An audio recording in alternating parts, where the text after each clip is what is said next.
স্বাধীনতা দিবস উপলক্ষে রাজ্য জুড়ে ঘোষিত বিশেষ উদযাপনের অংশ হিসেবে দুর্গাপুরে মহাসমারোহে পালিত হল হর ঘর তেরঙ্গা কর্মসূচি। আগামী 9 থেকে 17 আগস্ট পর্যন্ত প্রত্যেকটা গৃহস্থালিতে জাতীয় পতাকা উত্তোলনের প্রশাসনিক আহ্বানের প্রতি শ্রদ্ধা জানিয়ে সোমবার দুর্গাপুর জুড়ে এক বর্ণাঢ্য পদযাত্রার সূচনা করা হয়। স্থানীয় ভগৎ সিং ক্রীড়াঙ্গন থেকে শুরু হয়ে এডিডিএ দফতর পর্যন্ত বিস্তৃত এই দীর্ঘ শোভাযাত্রায় জাতীয় পতাকা হাতে সামিল হন অসংখ্য সাধারণ মানুষ। দেশাত্মবোধের অনন্য আবহ তৈরি করা এই পদযাত্রায় উপস্থিত ছিলেন দুর্গাপুরের মহকুমা শাসক, পুরসভার কমিশনার, দুর্গাপুর পূর্বের বিধায়ক এবং পুলিশ প্রশাসনের শীর্ষ কর্মকর্তা থেকে শুরু করে একাধিক সরকারি বিভাগের প্রতিনিধি ও কলেজ শিক্ষার্থীরা। স্বাধীনতার গৌরবোজ্জ্বল ইতিহাস স্মরণ করিয়ে দিতে এবং জাতীয় পতাকার মর্যাদাকে অক্ষুণ্ণ রেখে বাড়ি বাড়ি তেরঙ্গা উড়ানোর লক্ষ্যেই এই সুসংগঠিত সচেতনতামূলক শোভাযাত্রা আয়োজিত হয়।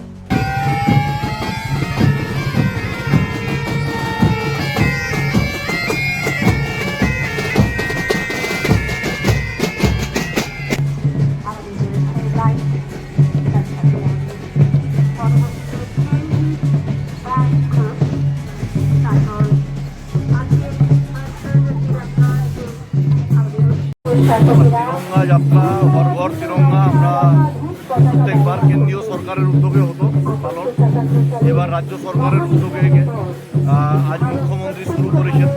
আমরাও একইভাবে সারা রাজ্যে একই টাইম সরকারি উদ্যোগে তিরঙ্গা যাত্রা হচ্ছে এবং আমরা বাড়ি বাড়ি যাতে হর ঘর তিরঙ্গা কর্মসূচি পালিত হয়, বাড়ি বাড়ি আমরা জাতীয় পতাকা দিচ্ছি এবং ক্লাবের উদ্যোগে, এনজিওদের উদ্যোগে, সোসাইটিদের উদ্যোগে সারা দুর্গাপুর জুড়েই পালন করা হচ্ছে।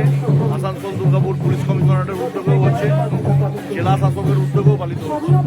এটার মধ্যে দিয়ে রাষ্ট্র বিরোধী যে শক্তি, যারা রাষ্ট্রের বিপক্ষে আওয়াজ তোলেন, আমরা সেই রাষ্ট্রবোধের চেতনাকে জাগ্রত করা এবং তার সাথে আমাদের যে দেশীয় চেতনা সেটাকে আত্ম উপলব্ধি করা এবং দেশের মনীষীদের সম্মান, তাদের বীরগাথা, বীরত্বকে পৌঁছে দেওয়া মানুষের কাছ পর্যন্ত, এটাই আমাদের প্রয়াস।